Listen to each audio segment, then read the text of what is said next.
Mahigit 320 gramo ng hihinalang shabu ang nasamsam ng pulisya mula sa dalawang individual na itinuturing na high-value individuals sa ikinasang drug bypass operation sa Barangay Tanza, Bonifacio, Iloilo City, dito lamang 5 ng Enero, taong kasalukuyan. Kinilala ang mga suspect na sina alias Tangtang, 48 taong gulang, walang trabaho, at residente ng Iloilo City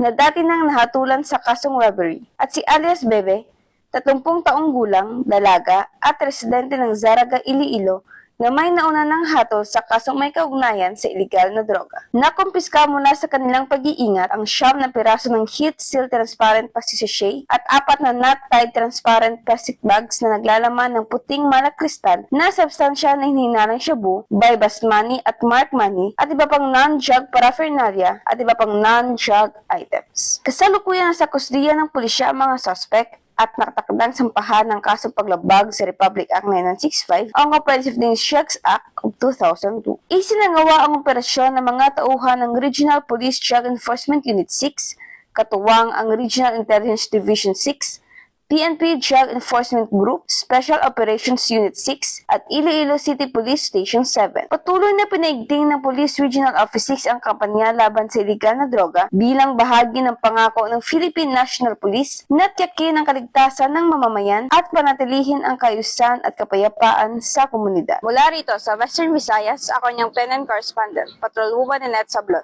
alagad ng batas taga-taguyod ng Balitang Pulis.